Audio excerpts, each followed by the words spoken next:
That's okay. Yes, okay, sige po sir. Okay po, so good afternoon po everyone, and I will be presenting my research titled Mathematical Modeling of Student Performance in Mathematics, Exploring the Impact of Attendance, Study Habits, and Teaching Methods. So this study examined the impact of attendance rates, study hours, and teaching methods on the mathematics performance of students at PSU Binmali campus. A quantitative design was employed involving 50 students from 4 academic programs selected through stratified random sampling. Analysis included descriptive statistics, correlation, regression, and analysis of variance. And the results indicated weak positive correlation between attendance rate, study hours, and assessment scores with no statistically significant impact in the regression analysis. The blended learning demonstrated slightly higher median scores compared to traditional script methods supported by the ANOVA results. Scatter plots revealed substantial variability in scores at similar levels of attendance and study hours, emphasizing the role of other factors like teaching quality and student engagement. The findings suggest that while the attendance and the study hours are important, they are insufficient predictors of academic performance. Effective teaching strategies, evidence-based study habits, and individualized support programs are recommended to improve outcomes. Further research should explore additional factors such as curriculum design and classroom engagement to provide a more comprehensive understanding. The study contributes to evidence-based practice in mathematics education, highlighting the need for an approach to enhancing student performance. Now, for the introduction, mathematics education is essential for academic success and career readiness. Yet, improving student outcomes remains a challenge, particularly in the Philippines, where performance in international assessments like the IMSS has consistently lagged. Factors such as attendance, study habits, and teaching methods are critical predictors of academic success, but local schools often struggle to align these with student needs due to resource constraints and limited access to data-driven. This study addresses the gaps by employing mathematical modeling to analyze the combined effects of attendance, study habits, and teaching methods on mathematics performance. By providing practical insights for educators, it aims to enhance instructional strategies, contributing to the broader goal of improving mathematics education and fostering student success. Now, as to the methods, this employed a quantitative research design to investigate the relationship between the attendance, study habits, teaching methods, and mathematics performance. This was conducted at Pangasinan State University, Binmali campus, and involved 50 students from 4 programs. Specifically, the samples were chosen through stratified random sampling, 20 from BS Criminology and 10 each from Bachelor of Secondary Education major in Science, BS Environmental Science, and BS Fisheries. So stratified random sampling was used to proportionally select students from each program, allowing for the analysis of variations across disciplines while maintaining the diversity. The quantitative approach facilitated systematic data collection and statistical analysis, providing evidence-based insights into factors influencing mathematics performance. Now, for the results and discussion, uh, for Table 1, the correlational analysis between the following variables, specifically on the attendance rate, study hours, teaching method, and assessment score. So the correlation analysis highlights a weak relationship between attendance, study hours, teaching methods, and the mathematic performance, which suggests a need for structured approaches to improving outcomes. Attendance rate and assessment scores show a negligible positive correlation, 0.03, while study hours and scores similarly exhibit a weak correlation of 0.02, which indicates that neither factor alone significantly enhance performance. Interestingly, teaching methods show a weak negative correlation with assessment scores negative 0.11, which suggests the variability in instructional effectiveness for different student groups. Additionally, attendance and study hours also display a weak negative correlation that reflects the complex relationship between classroom engagement and independent learning.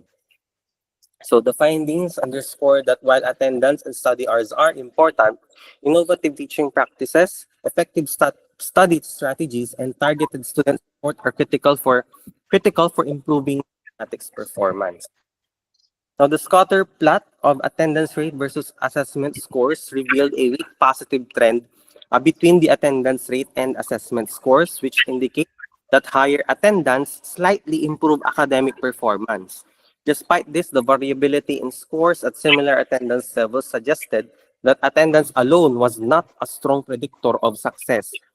Some students with high attendance but low scores might have lacked active participation during lessons, while others with lower attendance but higher scores might have benefited from independent learning strategies. And the scatter plot as well for study hours versus the assessment scores indicated also a weak positive trend, suggesting that increased study hours had a limited association with improved academic performance. Students who dedicated more hours to studying may not have always employed efficient methods, leading to minimal gains in their outcomes. The scatterplot also showed variability in assessment scores across similar study hour levels, implying that factors such as study environment, resources, and individual learning styles influence performance.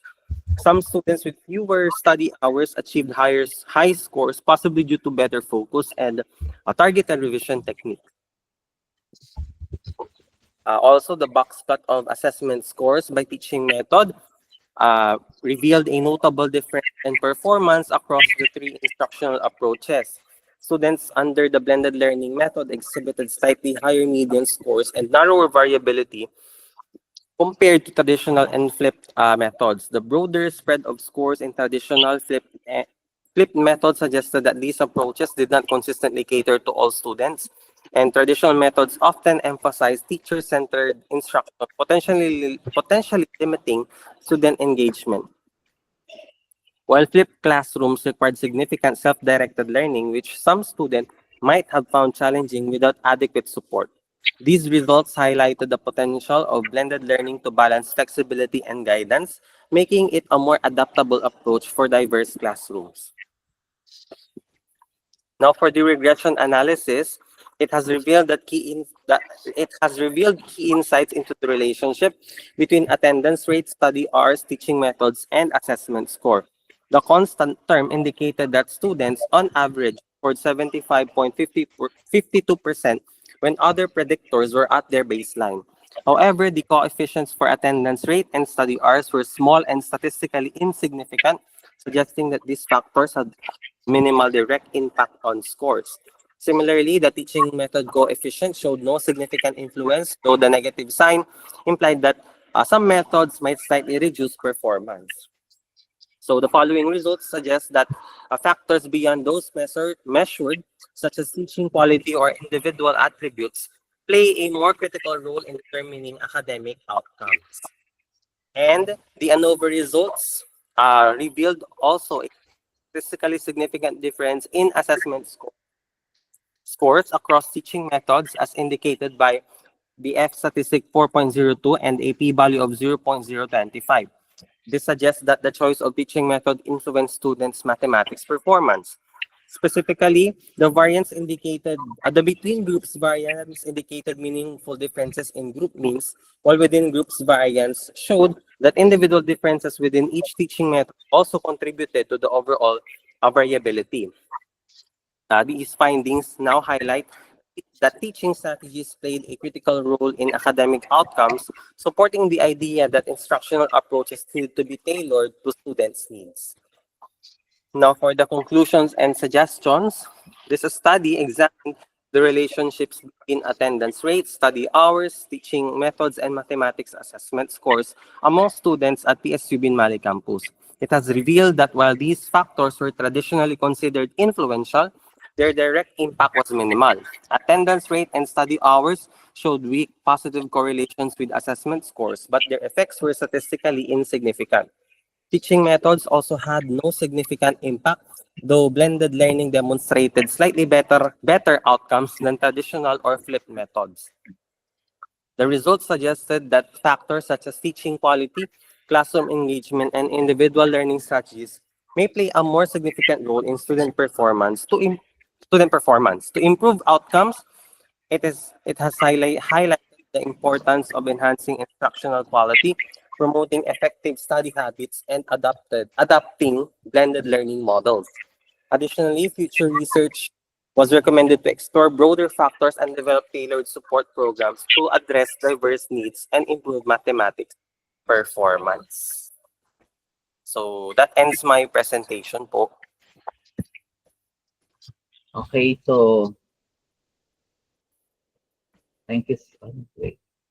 Thank you, sir, for that excellent presentation on your research titled Mathematical Modeling of Student Performance in Mathematics, Exploring the Impact of Attendance, Study Habits, and Teaching Methods. Okay, so once again, thank you, sir.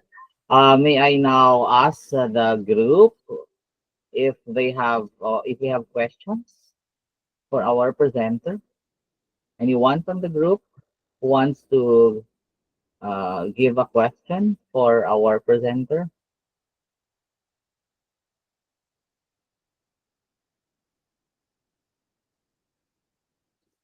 Okay.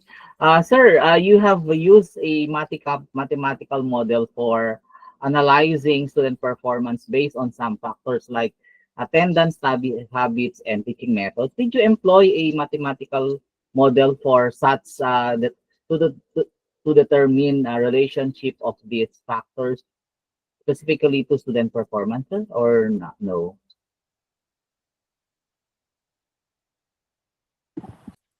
Sir, sir, paulit po yung question, sorry.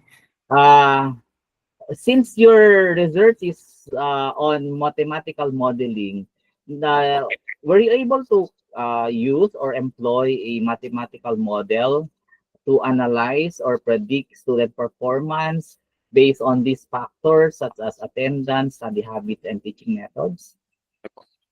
Actually, sir, I wasn't able to utilize a specific mathematical model. However, nag-incorporate po ako ng statistical techniques such as yung regression analysis po to forecast a parang for a to utilize a forecast method from the regression analysis results as well as the ANOVA po parang to add lang an evaluation sa relationship ng mga nabanggit na factors yung attendance, study hours, teaching methods and student performance. Parang yung methods na parang magsaserve siya ng foundation para mas ma-identify pa yung patterns and relationship na nandoon sa data. And later on siguro, if mafundan po ng aming university, maybe I can craft a model for this. However, as of now po, I am just starting from the beginning po. So, ay